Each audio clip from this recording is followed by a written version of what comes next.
Get out of that seat right now, little girl. This is first class, not a place for you." The words sliced through the air, loud enough for every passenger boarding to hear.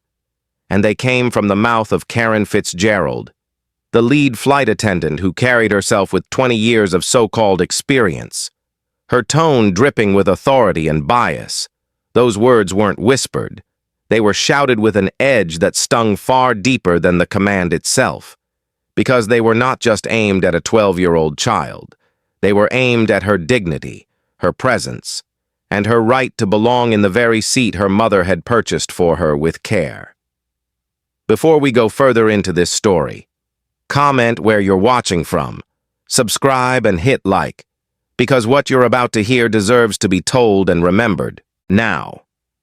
Let us return to that scene in the first-class cabin of Delta Airlines Flight 456 at New York's JFK Airport, where Aaliyah Thompson, a composed young black girl dressed neatly in a crisp white blouse, gray skirt, and polished shoes, sat proudly in seat 1B, her monogrammed backpack with the initials AT tucked beneath the seat, her small hands folded in her lap, her heart racing yet steady, because this was her very first solo flight across the country, and though she had flown many times before with her family. This moment carried both excitement and responsibility. The ticket was not just any ticket. It was purchased by her mother, Serena Thompson, the billionaire CEO of Thompson Tech Solutions, a company valued at $2 billion, a firm that had fought its way into a powerful partnership with Delta itself, building AI systems to check tickets and secure flights, a firm that Serena had built from scratch after years of battling the walls of discrimination in both academia and business. Serena's husband, Dr. Marcus Thompson, a respected Harlem cardiologist, had always reminded their daughter of one lesson: when you are tested, remain calm, because truth speaks louder than shouting. And today those words would echo louder than ever before. As passengers settled into the luxury of first class, warm towels being offered and luggage stowed in the bins, Karen Fitzgerald stopped abruptly at row 1, her eyes locking on Aaliyah with suspicion that spoke volumes. "What are you doing in this seat?" she demanded, voice sharp, body stiff with a kind of authority that was more about exclusion than safety. Aaliyah, who had prepared herself for questions, opened her small leather boarding pass holder and presented it with composure. "This is my seat. 1B. Karen crossed her arms tightly, shook her head, and replied with that chilling smirk. "Unaccompanied minors don't sit in first class. Sweetheart, you need to follow me to economy." But Aaliyah, remembering her mother's instructions, did not bow her head. She looked straight at the woman and said, "My mom confirmed with Delta's VIP desk. I'm allowed here." That calm answer should have been enough, but Karen leaned closer and whispered harshly, "I've been doing this longer than you've been alive. Don't argue with me." She tapped her headset and spoke for everyone around to hear. "I need an agent in first class. Child in the wrong seat." The cabin grew tense. Maria Gonzalez, a Latina freelance journalist sitting just beside in 1C, leaned slightly toward the girl and whispered, "You're not doing anything wrong. Stay calm." On the other side, in seat 1A, Edward Harrington, a 65-year-old retired businessman with years of quiet privilege behind him, looked up briefly from his iPad, his conscience stirring as he remembered his own college days at Yale when he had remained silent as black classmates were mocked. Guilt pressed against his chest, yet he said nothing, his silence heavy. Jasmine Carter, a young black ground staffer who had been called into the cabin, walked in with her scanner, checked the ticket, and announced clearly, "Confirmed. Seat 1B, VIP priority." For a moment, the truth rang out, yet Karen snapped back. "She's still a minor. Policy is policy." At that moment, Mark Henderson, the first officer, stepped out of the cockpit, his uniform crisp, his jaw tight, and asked, "What's the problem here?" Karen gestured toward Aaliyah. She's in the wrong place. Without checking the pass, without hesitation, Mark said flatly, "Move her to economy. No disruptions before takeoff." And with those words, the weight of authority pressed down again. Aaliyah's eyes watered, her throat tightened, but she stood, clutching her backpack, and with a voice that trembled yet carried strength. She said, "You'll regret this." They led her down the aisle, past the stares of other passengers, some pitying, some indifferent, until she was placed in seat 25F, an economy seat near the emergency exit, a place reserved for adults, not children. Yet that detail mattered less to Karen and Mark than their determination to push her aside. She sat there, humiliated yet unbroken, pulled out her phone, and whispered into the receiver, "Mom, it's happening again." At that exact moment, miles away in her Manhattan office, Serena Thompson sat in a boardroom surrounded by Delta executives discussing the very future of AI systems for ticketing when her phone vibrated. She answered, and on the other end was her daughter's voice, soft and strained, telling her of the humiliation. The words sent Serena's heart racing and her blood boiling, because this was not the first time her family had been targeted. Memories flooded back. The time she had been followed in a store as a graduate student at MIT. The meetings where she had been talked over in Silicon Valley boardrooms. The years of building her company against currents of bias. She looked around that conference table, cut the meeting short, and said firmly, "My daughter is in trouble on your flight." Without hesitation, she used her partnership privileges to access the airport's internal system and saw the live footage of Karen ignoring the confirmed boarding pass. Her hands tightened into fists, her voice low but steady. "No one dims my daughter's light." She grabbed her bag, stormed out of the glass tower, and rushed toward her car. The driver pulled out into Manhattan traffic as she calculated the minutes, 10 miles to JFK. Every second burning with urgency. She had faced billion-dollar negotiations with calm, but nothing could match the fire of a mother protecting her child. On board, passengers whispered, some shifting uncomfortably, others shaking their heads as though the girl's removal was her fault. Aaliyah sat in silence, holding back tears, but inside her mind a mantra repeated, her father's words, her mother's lessons, and her own determination not to be erased. Serena, now racing down the expressway, knew this would not end quietly, because this was bigger than one seat, bigger than one flight. This was about the right of every black child to be respected without question. And in 15 minutes, she would step onto that jet bridge and show the world what true power looked like.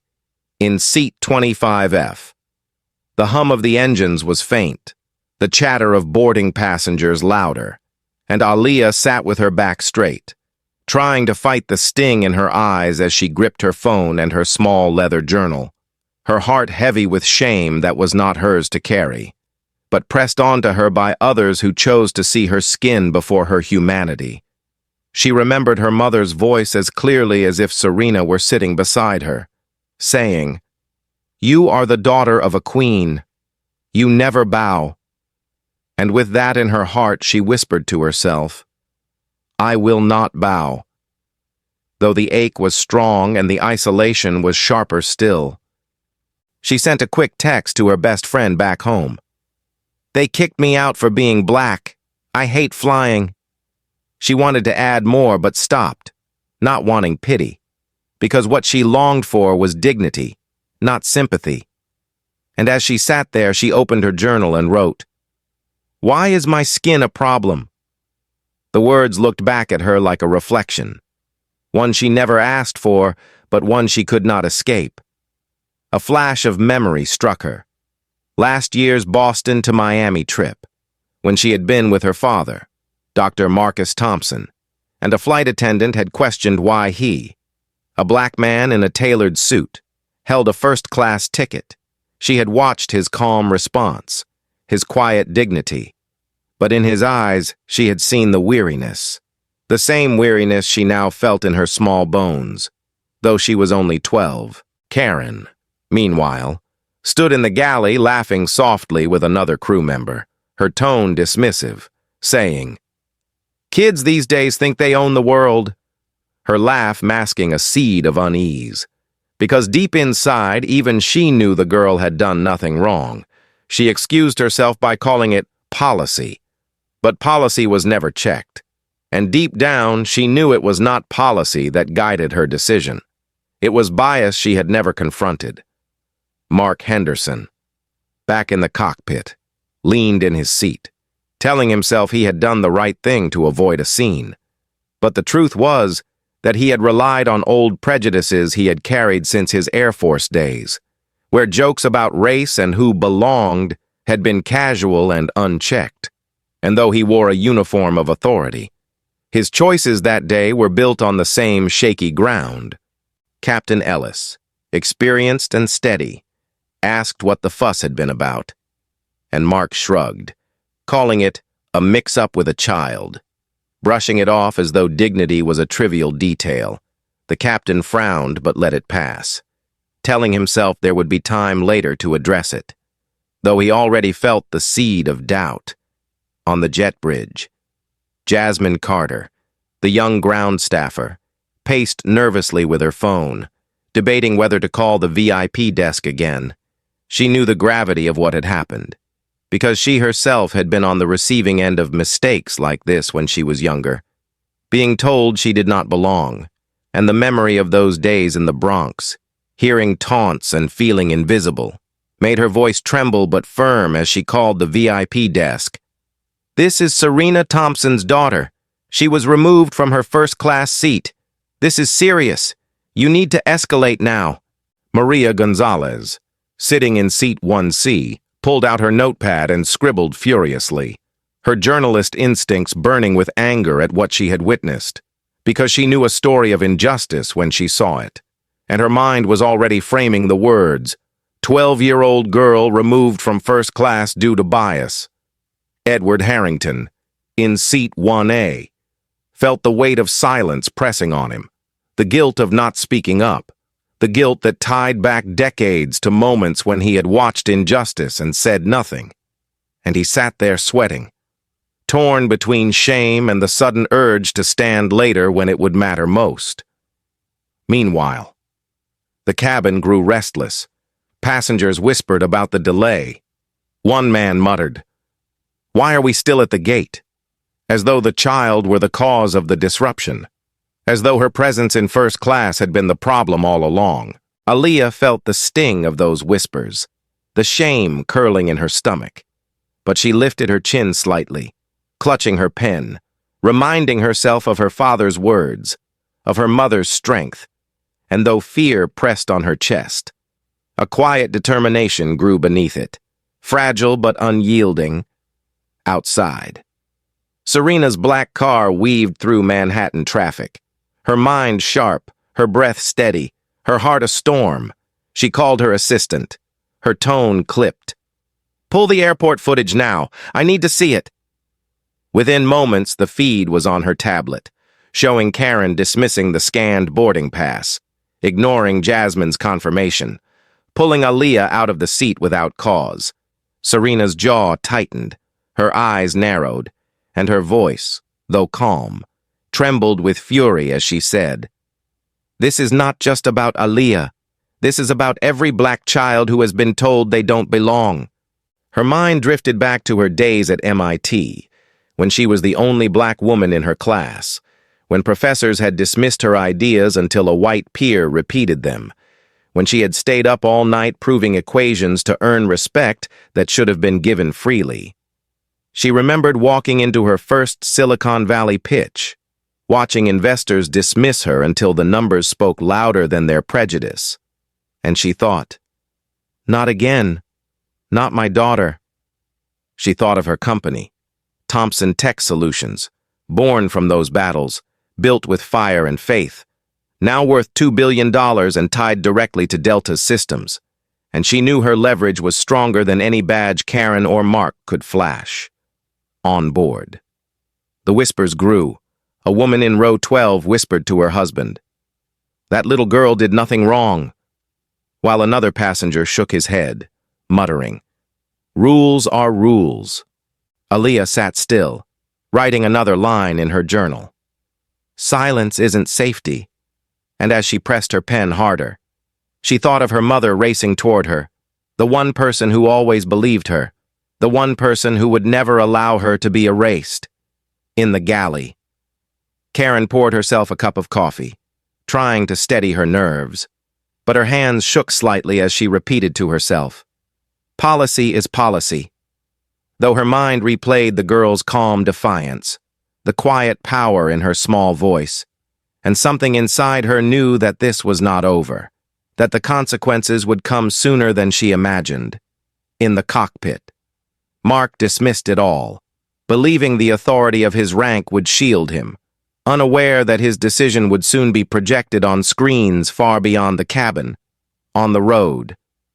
Serena pressed forward, her driver weaving through lanes, the skyline of Queens approaching, the minutes ticking down, and she whispered to herself, Hold on, Aaliyah, I'm coming. Every breath she took was heavy with both rage and love, and every second that passed only strengthened her resolve that by the time she stepped onto that plane, nothing would be the same again. Serena arrived at JFK's Gate 45 like a storm contained within a sharp black suit, her heels striking the floor with a rhythm that silenced even the murmurs of the crowd. Her Delta partner badge gleamed against her jacket, a signal that she was not merely another passenger's parent, but a woman whose company kept the very systems of this airline alive. And as soon as Jasmine Carter saw her, she hurried forward, voice urgent but relieved. Mrs. Thompson, thank God you're here. Your daughter is still on board. Serena didn't pause. She walked straight down the jet bridge, her mind a furnace of memory and determination, her voice cutting through the stunned silence as she stepped into the first-class cabin. Where is my daughter, and who had the audacity to remove her from her rightful seat? Karen Fitzgerald froze, her face pale yet defensive, and with a stiff posture she answered, It was airline policy. Unaccompanied minors don't belong in first class. Her words forced but loud enough for passengers to hear, trying to reclaim control of a situation already slipping from her grasp. Serena's gaze was ice, her tone calm but laced with fire. Do not lie to me. Your own staff confirmed her boarding pass, and you ignored it. And with that, she lifted her tablet and played the security footage she had pulled through her company's access. The screen showing Karen dismissing Jasmine's confirmation, pulling Aaliyah from her seat without cause, gasps rippled through the cabin, passengers leaning forward, their faces shifting from confusion to outrage as the truth was laid bare. Maria Gonzalez, who had sat silently with her notepad until now, stood and spoke clearly. I saw everything. The girl was polite, respectful, and showed her ticket. She did nothing wrong. Her voice carrying the conviction of both a witness and a journalist. Edward Harrington, long haunted by his silence in past injustices, lifted his trembling hand and said, She is right. I watched it too. And I regret that I stayed silent until now. This was a grave mistake. Passengers began to murmur, some clapping softly, the cabin alive with a tension that no crew authority could silence. At that moment, Mark Henderson stepped from the cockpit, his voice clipped with false authority. Calm down, ma'am. We will investigate this after the flight. As though Serena were another passenger to be brushed aside, but she turned to him with a gaze that cut through his rank and said, You ordered her moved, and I have proof of that too. She tapped the screen again, the audio of his voice clear, commanding her daughter to economy without checking the ticket. And the shame on his face was visible even as he tried to maintain composure. Captain Ellis, drawn out by the rising noise, stepped into the cabin, his calm demeanor tested by the storm before him. Mrs. Thompson, we will handle this matter once we're airborne. But Serena raised her voice, steady and unwavering.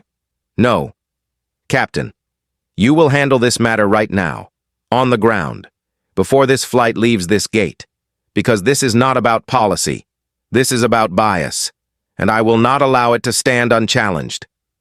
Karen, her face red with both anger and fear, snapped suddenly.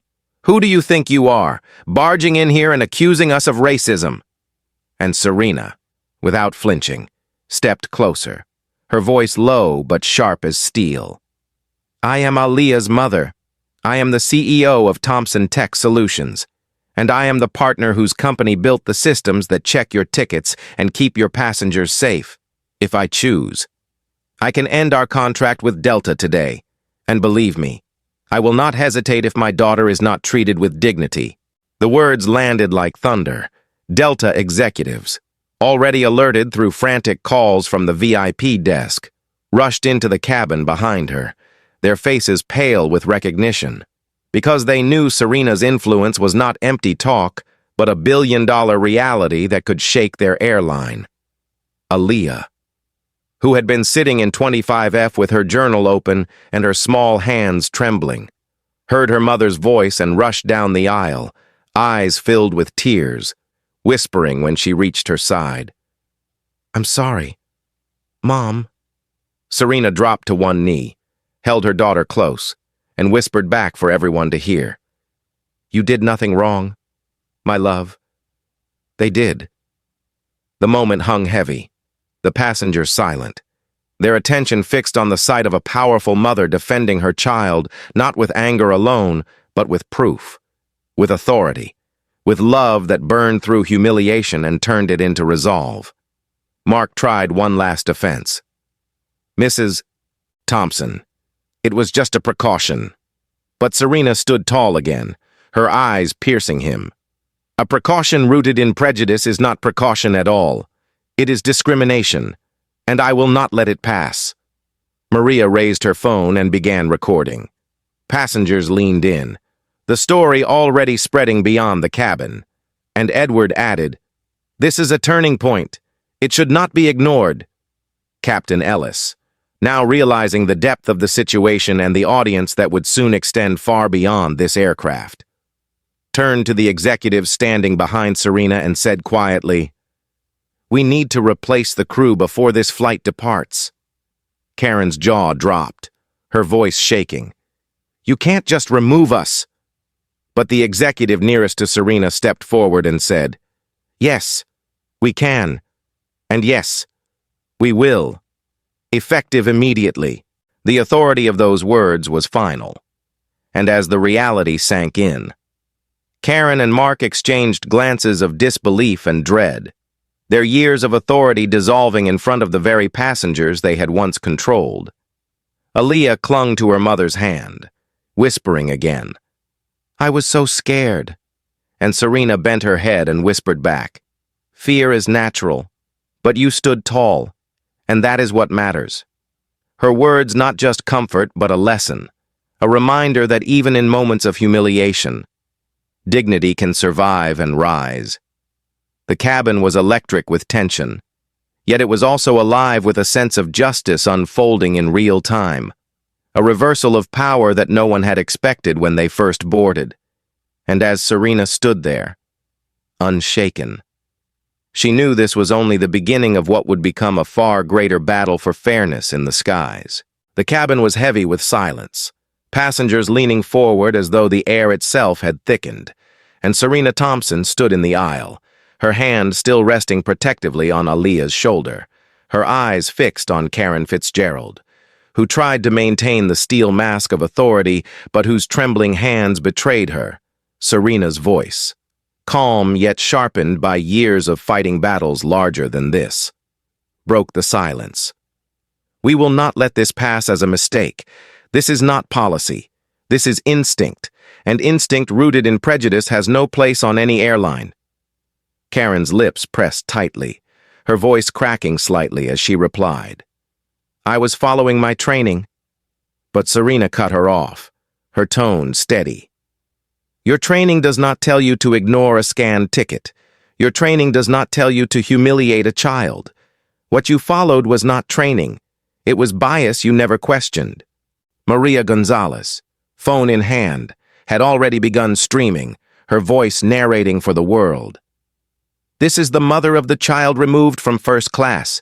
She has the footage, she has the proof, and she's demanding accountability now.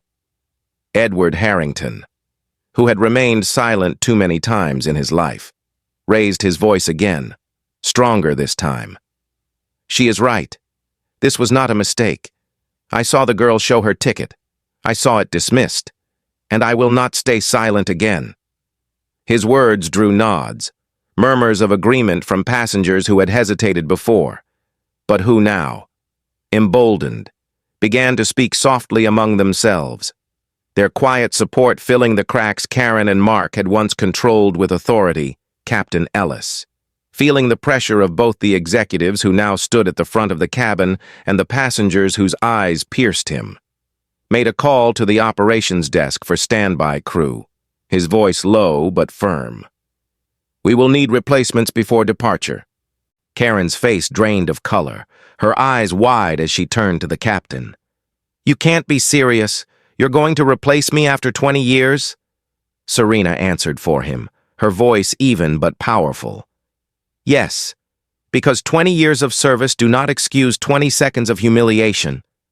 Mark Henderson stepped forward, trying to shield himself with formality. Captain, I only supported her judgment to avoid disruption. But Serena snapped back. You are a first officer, trained to check facts, and you chose silence over truth, authority over fairness, and complicity over integrity. Maria turned her phone so the passengers watching online could see Serena's face, calm and unwavering. As she replayed the footage again, Karen brushing aside Jasmine Carter's confirmation, Mark ordering Aaliyah to economy without a glance at the ticket, and Karen pulling her from her seat while Maria's voice whispered in the background. She's not doing anything wrong. The cabin gasped again, the evidence undeniable. The truth no longer a matter of debate but an image seared into the minds of everyone present. Karen's voice cracked, desperation slipping through her composure. It wasn't about race. It was about safety. But Serena leaned closer, her words quiet but heard by all. You called my daughter sweetie, as though she were beneath you. You assumed she didn't belong because of how she looked, and you dragged her from her seat without cause. Do not hide behind safety when the truth is bias. The passengers erupted in soft clapping, some muttering, That's right, while Edward lowered his head, ashamed that he had let it go so far before finding his voice. The standby crew arrived, led by Nicole Ramirez, a young attendant whose expression carried both respect and resolve. The executives stepped forward, their decision final. Karen Fitzgerald and Mark Henderson, you are relieved of duty effective immediately. Please gather your things and disembark. The words hit like a gavel, final and undeniable. Karen opened her mouth to argue, but the sight of cameras, the murmurs of passengers, and the presence of Serena standing tall silenced her. Mark, his jaw clenched, muttered, This isn't fair. But the irony of those words hung heavy, and not a single passenger supported him. As they were escorted off, their steps slow and heavy, Serena turned back to her daughter, kneeling once more to meet her at eye level, brushing back a strand of her hair and whispering, You were so strong, stronger than anyone in this cabin. And I want you to know that courage is not about not being afraid. It's about standing tall when you are. Aaliyah, her small voice trembling, whispered back, I was scared. Mom. And Serena smiled softly, tears pressing at her eyes. Fear is normal, but you didn't let it stop you. That's what makes you strong. Nicole Ramirez knelt beside them, her tone gentle. Miss Aaliyah, Seat 1B is waiting for you, and this time, no one will question it. Aaliyah's eyes widened slightly, her lips curling into the faintest smile, and as she rose to her feet and walked back toward the first-class cabin, Passengers began to clap louder, the sound rolling down the aisle, an applause not just for her but for what she represented. Dignity standing tall in the face of humiliation. Serena stood as well, her voice carrying across the cabin. This isn't just about my daughter. This is about every child, every passenger who has ever been told they don't belong. I promise you all this will not end here, because I will change the system that allowed this. Maria lowered her phone, her eyes shining as she whispered to herself. History just walked through this cabin. Edward reached across the aisle, touching Serena's arm lightly. Thank you for teaching me courage today. I should have spoken sooner, but I will not forget this lesson. Serena nodded, her eyes softening. It is never too late to stand on the right side. The captain, now fully aware of the gravity, announced to the passengers, Ladies and gentlemen, we will be departing shortly with a new crew. Thank you for your patience. The words, though routine, carried a weight none had ever heard in such an announcement before, because this delay had not been about weather or technical checks. It had been about justice being served in real time. Aaliyah slid back into seat 1B, her journal resting on her lap, her pen still in hand, and as Nicole offered her a glass of water with a warm smile. Aaliyah wrote one line across the page. Silence isn't weakness. Serena, settling into the lounge seat across from her, pulled out her phone and began drafting an email to Delta's board. The subject line simple but resolute, the Aaliyah Protocol. She outlined the need for mandatory bias training, independent review boards, and new procedures to ensure no child, no passenger, would ever face what her daughter had endured. Around them. Passengers exhaled as though they had witnessed something larger than travel, something that reached beyond the walls of an aircraft. And as the engines hummed to life. Serena closed her eyes for a moment, knowing this battle was far from over, but believing with every fiber that today had lit a spark that would change more than just one flight. It would change the skies themselves. The engines roared to life as the plane finally pushed back from Gate 45, and though the cabin appeared calm on the surface, the echoes of what had just happened still lingered like an invisible current, running through every row. And no one felt that more than Aaliyah Thompson as she sat once more in seat 1B, her backpack tucked neatly under her feet, her journal resting on her lap, her fingers tracing the edge of the page where she had scrawled the words. Silence isn't weakness. A phrase that now felt less like a thought and more like a promise. Nicole Ramirez, the replacement flight attendant, bent down gently, her voice warm. Would you like some water, Miss Aaliyah? And though the girl hesitated, she nodded, whispering, Yes, thank you. Her tone soft, yet carrying the weight of someone who had just fought a battle she never asked for. And Nicole smiled, placing the glass on the tray table with a quiet reverence, as if she understood the significance of serving her not just water, but dignity. Maria Gonzalez leaned over from seat 1C, slipping a folded piece of paper into Aaliyah's journal, whispering, You're a hero. Don't ever forget it. And as Aaliyah opened it later, she saw Maria's neat handwriting. You stood taller than most adults today, and the world needs to hear your voice. On the other side, Edward Harrington shifted uncomfortably, his face lined with guilt and relief. And when Aaliyah glanced his way, he cleared his throat, saying softly, I owe you an apology for my silence. Young lady, you taught me today that silence only helps the wrong side. Aaliyah's eyes softened, and though she said nothing, the small nod she gave him carried forgiveness he hadn't expected, but desperately needed, as the plane lifted into the sky, the city shrinking beneath them. Serena reclined in her lounge seat, laptop open, fingers flying across the keyboard as she drafted the proposal that had already formed in her mind before the aircraft had even left the ground. The Aaliyah Protocol, A framework that would mandate anti-bias training for every crew member, create independent review boards to investigate incidents, and install new checks in boarding systems so that no child, no passenger, would be dismissed or humiliated again based on prejudice. Her words were sharp, decisive, forged by years of boardroom battles but now burning with the urgency of a mother's fire. Aaliyah glanced up at her mother, the glow of the laptop reflecting off Serena's determined face, and whispered, "Mom, are you writing about me?" Serena looked at her, eyes softening even as her fingers never stopped typing. "I'm writing about every child. But yes, today you are the reason." Aaliyah leaned back, pressing her cheek against the cool leather seat, tears threatening but pride swelling larger, because for the first time she felt not just defended, but powerful, a part of something larger than herself. The passengers around them carried the weight of witnesses. Maria typed furiously on her laptop, already drafting her article, her headline echoing in her mind. "Bias at 3,000 feet, a child's dignity challenges the skies."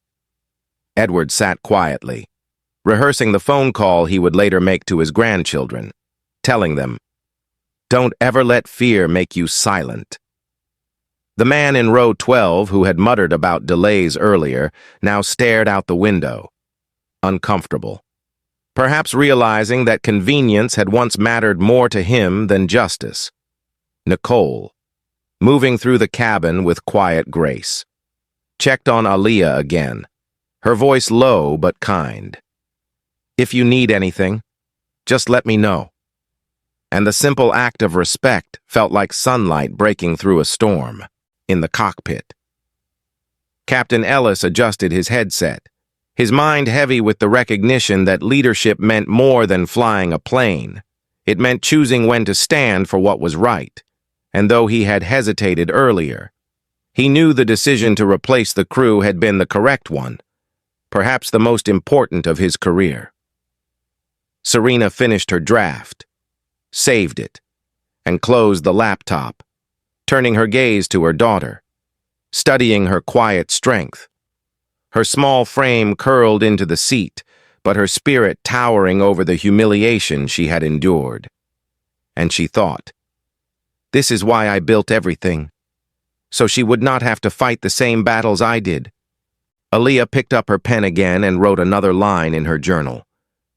"Respect doesn't need a title," echoing her father's words, her mother's lessons, and her own awakening truth. And as she finished, she looked at Serena and whispered, "I want to help you with the protocol." And Serena smiled, her heart swelling. "Then we'll do it together." The cabin lights dimmed as the plane reached cruising altitude, but the glow of phones recording, of laptops typing, of a story being born filled the darkness with a quiet fire, and though the world outside was clouded and vast, inside that cabin, clarity reigned. Maria glanced at her screen and whispered, "This will go viral," and Edward, overhearing, muttered, "Good, it should." Passengers who had once been indifferent now felt the shift, the weight of history pressing gently on their shoulders, reminding them that moments like this did not happen often, and when they did, silence was no longer an option. Serena reached across and squeezed Aaliyah's hand, her voice low but certain. "This isn't the end. This is the beginning, and what you endured today will light a path for others." Aaliyah closed her eyes, feeling the hum of the engine steady beneath her, the applause of passengers still echoing in her memory, and she whispered back, "I just wanted to sit in my seat." Serena kissed her forehead, whispering, "And because you did, thousands of children will never be told again that they don't belong." The flight stretched on, ordinary in its service, extraordinary in its meaning, and though the sky outside was the same as it had always been, inside, everything had changed 4 weeks later. The story that had begun in the aisle of Delta Flight 456 reached its loudest echo in Atlanta. Inside Delta Airlines' gleaming headquarters, where navy and silver banners stretched across the stage. The words, Aliyah Protocol Press Conference, shining in bold letters. And at the center of it all stood Serena Thompson, her posture tall, her black suit sharp, her expression steady yet filled with fire, while to her right sat her daughter, Aliyah, in a simple white dress with her journal tucked under her arm. A 12-year-old whose quiet dignity had reshaped the skies. Cameras flashed, reporters leaned forward, and the hum of anticipation rolled across the room like a wave. But when Serena spoke, her voice was calm, deliberate, each word carrying weight. 4 weeks ago, my daughter was told she didn't belong in a seat that was rightfully hers. She was humiliated, not because of a policy, but because of prejudice, and today we make sure no child, no passenger, ever faces that again. The room erupted in applause. Not the polite kind given at corporate events, but the forceful clapping of people who felt justice in their bones. Serena raised her hand for quiet, then unveiled the heart of the plan. The Aliyah Protocol will mandate anti-bias training for every crew member, establish independent review boards with authority to investigate discrimination complaints, and update our AI boarding systems to flag irregularities in real time, ensuring tickets are honored without personal bias overriding fact. Behind her, large screens displayed key points of the protocol, and reporters scrambled to capture every word, their pens moving furiously, their cameras recording history in the making. Serena then turned to Aliyah, laying a gentle hand on her shoulder, inviting her to speak. And the young girl, her voice soft but clear, stepped up to the podium and said words that silenced the entire hall. Respect doesn't need a title. It belongs to everyone. And though her voice trembled at first, by the end her words rang out strong, a child teaching adults the simplest truth. The audience, a mixture of journalists, executives, and employees, rose to their feet in a standing ovation, many with tears in their eyes. Maria Gonzalez, who had written the first viral article, streamed the speech live to her followers, captioning it, "From humiliation to history, Aliyah speaks truth to power." And within minutes, hashtags spread across social media. Aliyah Protocol, respect in the skies, dignity always. Meanwhile, Delta's CEO, standing quietly in the wings, stepped forward to endorse the plan, admitting, "We failed, and this child reminded us of who we are supposed to be." Karen Fitzgerald's name was mentioned briefly. Her apology letter read aloud, "In 20 years of service, I never thought a 12-year-old would teach me more about humanity than any training course. I was wrong, and I am sorry." And though the words were met with mixed reactions, Aliyah listened, her face still, her eyes steady, and later whispered to her mother, "I forgive her in my heart, but I don't forget." The press conference stretched for an hour, filled with questions about accountability, about whether the industry would follow, and Serena answered everyone with the same clarity. This is not optional. This is survival for an industry that serves the public, and I will make sure it is enforced. Other airlines, sensing both public demand and moral urgency, quickly announced they too would adopt the protocol. United, American, and JetBlue each released statements within days, citing the need for change, and the ripple of reform spread faster than anyone predicted. Maria's article appeared on the front page of major outlets. Edward Harrington gave an interview admitting his shame and vowing to use his platform for advocacy. And Jasmine Carter, the young ground staffer who had spoken up that day, was promoted to a new role in customer advocacy. Her courage recognized at last. In Harlem, where the Thompsons lived, neighbors gathered around televisions to watch the broadcast, parents pointing at Aliyah on the screen, telling their children, "She's proof you don't have to be grown to make a difference." At MIT, Serena's alma mater, Students shared clips of her speech in classrooms, repeating her words. Instinct rooted in prejudice has no place in policy. While professors who had once dismissed her brilliance now praised her leadership as a model of applied ethics in school. Aaliyah returned to her coding club, welcomed by friends who cheered her but treated her as the same girl who loved writing in her journal. Though deep inside she knew she was changed, not by fame, but by the truth she had been forced to speak when silence would have been easier. That evening, after the conference, Serena and Aaliyah sat together in their hotel suite overlooking the Atlanta skyline, the city lights glowing like scattered stars. Aaliyah rested her head on her mother's shoulder and whispered, "Mom, I didn't want to be famous. I just wanted to be treated fair." And Serena kissed her forehead, whispering back, "And because you wanted fairness." The world listened. Outside, planes lifted into the night sky. Ordinary journeys made extraordinary by the promise that no passenger would ever be told again that they didn't belong. Not without consequence, not without change.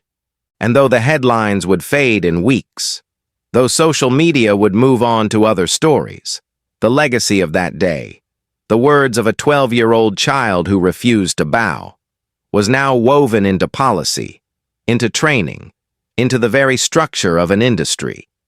Proof that sometimes the smallest voice can carry the loudest truth. 3 months later.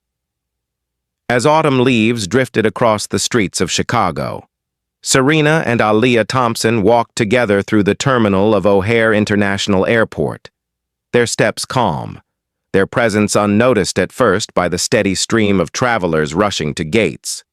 But soon enough whispers began as passengers recognized them, not as celebrities, but as the mother and daughter whose story had changed the airline industry. They boarded a flight to San Francisco, the cabin bright with afternoon light, and as they approached first class, a young attendant smiled warmly, bowing her head slightly.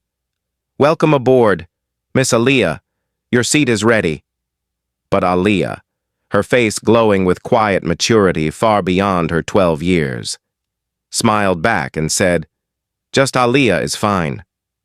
Her words simple yet carrying the grace of someone who understood that titles weren't needed when dignity was respected. Serena watched her daughter settle into seat 1B, the very same row where months earlier humiliation had been forced upon her, and her heart swelled with pride as she thought. She turned pain into power, not just for herself but for millions.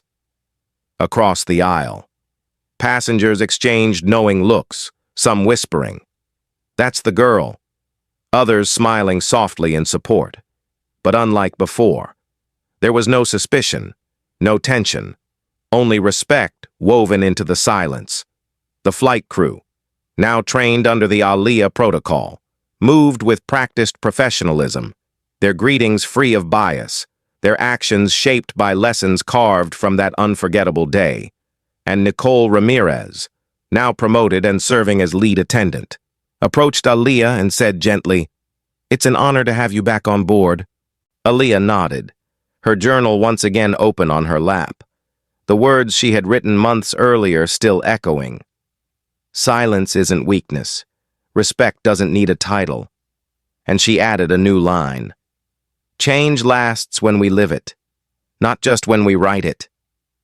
Serena leaned back, recalling the journey, her own days at MIT, the battles in Silicon Valley boardrooms, the humiliation endured on that August afternoon at JFK, and the fire that had pushed her to demand change. And now, watching her daughter receive the respect she deserved, she knew the fight had been worth every scar. In Atlanta, Delta's headquarters displayed banners proudly declaring their adoption of the Aaliyah protocol, and industry reports showed a measurable decline in discrimination complaints, proof that accountability could reshape culture. In Washington, the Department of Transportation announced plans to require all U.S. airlines to adopt similar measures, citing Serena's leadership as a model of corporate responsibility. At Aaliyah's school in Harlem, Classmates greeted her not with envy, but with admiration. Teachers invited her to speak in assemblies, and she stood on stage with her small hands gripping the podium, telling her peers, "Fairness isn't a gift, it's a right, and you don't need to be grown to demand it." Maria Gonzalez's article became a case study in journalism classes. Edward Harrington donated to scholarships for minority youth in aviation, and Jasmine Carter, now in her new advocacy role, trained employees on the importance of seeing passengers as human beings first. Yet for Serena and Aaliyah, the most powerful moments were not in headlines or policy papers, but in the quiet spaces of life, at the dinner table, where they laughed together over homework and business calls, in Harlem's community center, where Serena spoke to young entrepreneurs about resilience, and in the late nights when Aaliyah scribbled dreams in her journal, whispering to herself that she might one day become a CEO like her mother, or perhaps something even greater, someone who shaped the world with words and action, as their flight to San Francisco descended. Serena looked at her daughter and said softly, "You changed the world." But Aaliyah shook her head with a shy smile and answered, "I just wanted fairness." The words lingered like a benediction, simple yet profound, capturing the essence of everything that had unfolded: a child's demand for dignity, a mother's unyielding defense, a system forced to transform. The plane touched down. Passengers applauded softly, and as Serena and Aaliyah walked off the jet bridge, a reporter waiting discreetly near the gate called out, "Mrs. Thompson, will the Aaliyah protocol spread globally?"